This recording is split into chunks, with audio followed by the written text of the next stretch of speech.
বেগুন বর্তমানে কিন্তু বাজার পুরাই আগুন। কারণ আপনারা জানেন যারা বাজার সদাই করেন, বাজারে গেলে কিন্তু আপনারা বেগুন কিনতে গেলে হিমশিম খেয়ে যান, টেনশনে পড়ে যান যে বাকি বাজার কি দিয়ে করবেন যদি বেগুন কেজি যদি হয় ৮০, ৯০, ১০০ টাকা।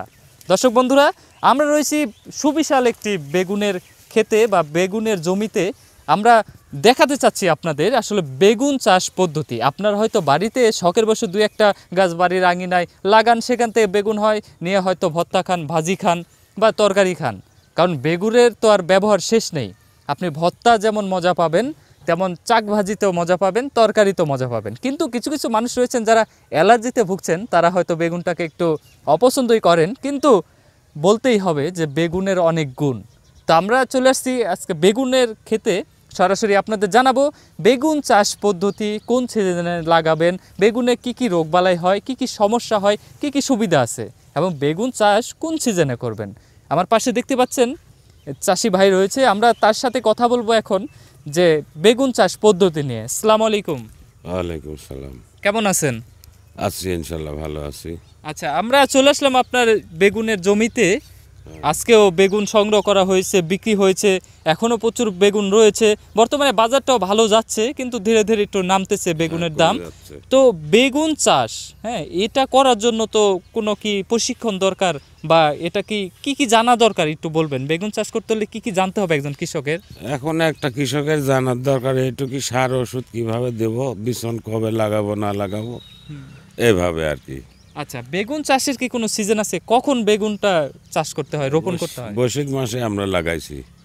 আচ্ছা, বৈশাখ, জ্যৈষ্ঠী, আষাঢ়, এই ৩ মাসের মধ্যে লাগানো যায় আর কি। আচ্ছা, বেগুনের তো চারা পাওয়া যায়, আপনারা নার্সারি থেকে বা বাজার থেকে বেগুনের চারা কিনে নিয়ে এসে তারপর রোপণ করেন। এখানে কতটুকু জায়গা? এখানে ১ বিঘা জায়গা আছে। ১ বিঘা জায়গা। ১ বিঘার মধ্যে কতগুলা গাছ রোপণ করেছিলেন? ১৬০০। ১৬০০। আচ্ছা, কতদিন আগে, মোটামুটি কয় মাস ধরে আপনারা ফল সংগ্রহ করতেছেন, সবজি সংগ্রহ করতেছেন? হয়তো লাগানোর ৬০-৭০ দিন পরের থেকে বেগুন ধরা শুরু হয়। আচ্ছা, প্রায় ২-২.৫ মাস পর থেকে শুরু হয়ে যায়। এর মধ্যে প্রথম অবস্থায় দেখলাম আপনারা ড্রেন করে যে সুন্দর বেড সিস্টেম করে দিয়েছেন। হ্যাঁ, এটা কি সেচের সুবিধার জন্য দিতে হয়, না গাছের গোড়া যত শক্তি পায়, মাটি পায় এর জন্য? গাছের গোড়া শক্তি পায়, আবার বৃষ্টি হলে যাতে পানি না বাঁধে এই জন্যে। আচ্ছা, আর এটার কি কি রোগ বালাই দেখেছেন আপনি? আমি দেখলাম কয়েকটা গাছ শুয়ে পড়ে রয়েছে, তারপরে একটু সমস্যা মনে হচ্ছে, মরা মরা ভাব। কি কি রোগ হয়েছিল, না এটার শেষ সিজন দেখে এরকম হচ্ছে? এটা শেষ সিজন এরকম হয়েছে, আর তাছাড়াও কিছু গাছ সিফটি লাগে তো এই জন্যে পড়ে আছে, আবার কিছু গাছ ফুলে গেছে, নিজেও পাও দিয়ে হেলা দিছি, এই অবস্থা। আচ্ছা, তো মানে যেই পরিমাণে মানে ফল আমরা দেখতেছি বা সবজি আমরা দেখতেছি বেগুন, তো প্রতি সপ্তাহে কয়বার এখান থেকে সংগ্রহ করেন আর কত মন করে হয় ১ বিঘা জমিতে? সপ্তাহে ২ দিন তুলি, ৫ মন, ৬ মন, ৭ মন করে ওঠে। সপ্তাহে ১৩-১৪ মন করে বাগুন ওঠে। আচ্ছা, এক এক সপ্তাহে এক এক রকম ওঠে। বর্তমানে বাজার দর কত টাকা মন যাচ্ছে আপনারা কত করে বেচতেছেন? আগে তো বেচছে বেশি, এখন বর্তমানে ১,০০০-১,২০০ টাকা মন। আচ্ছা, তাহলে আস্তে আস্তে একটু দাম কমে আসতেছে, আগুনটা একটু নিপতেছে বাগুনের। ২৫-৩০ টাকা কেজি হবে এখন।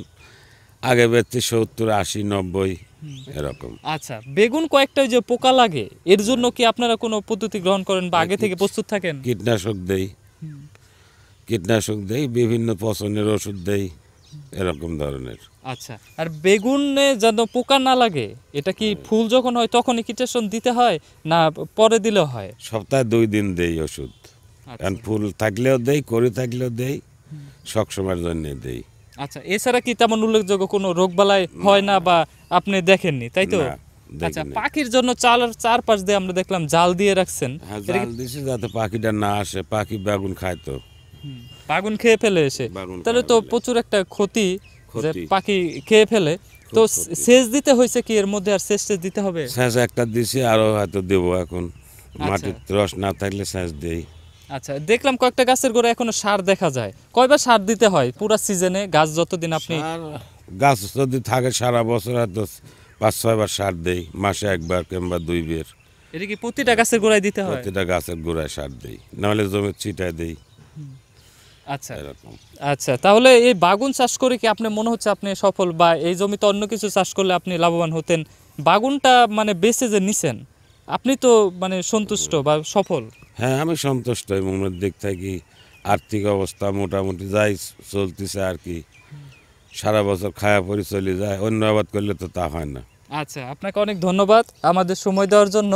আমরা দর্শক সবসময় চেষ্টা করি, আপনারা প্রতিনিয়ত দেখতেছেন আমাদের, আমরা বিভিন্ন চাষির কাছে ছুটে যাচ্ছি, বিভিন্ন জমিতে ছুটে যাচ্ছি, গিয়ে কিন্তু আমরা চেষ্টা করতেছি যে আপনি যদি চাষ করতে চান, ধরুন আপনার বাড়ির পাশে পরিত্যক্ত অল্প একটু জায়গা রয়েছে, আপনি সেখানে কিছু চাষাবাদ করতে চাচ্ছেন, কিন্তু আপনি জানেন না কিভাবে চাষ করবেন। আপনাদের সুবিধার্থেই কিন্তু আমরা চাষিদের কাছে পৌঁছে যাচ্ছি, গিয়ে তাদের যে চাষবাস পদ্ধতি সেগুলো কিন্তু আপনাদের সামনে তুলে ধরার চেষ্টা করতেছি। আশা করি আমাদের এই পদক্ষেপগুলো বা উদ্যোগটা আপনাদের ভালো লাগবে। ভালো লাগলে অবশ্যই পাশে থাকবেন। আর বন্ধুরা, আরেকটা জিনিস আপনাদের দেখাতে চাই, এই যে বেগুনের যেই ফুল, অনেক সুন্দর কিন্তু একটি ফুল, এবং এই ফুল যদি নষ্ট হয়ে যায় বা ঝরে যায় তাহলে কিন্তু সেখান থেকে আর বেগুন বা সেই ফসলটা হবে না।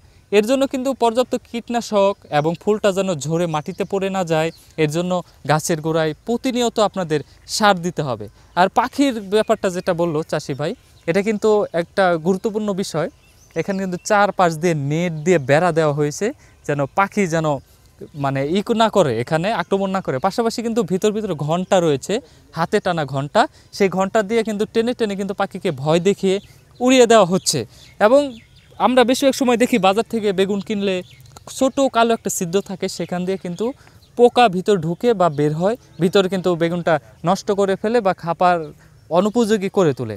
এর জন্য আপনাদের করতে হবে যে প্রতি সপ্তাহে 2 বার করে স্প্রে করতে হবে বাগুনের ক্ষেতে, এবং গোড়ায় কিন্তু সার দিতে হবে যেন পর্যাপ্ত পুষ্টি পায় আর পর্যাপ্ত যেন ফসল আপনি পেয়ে যান।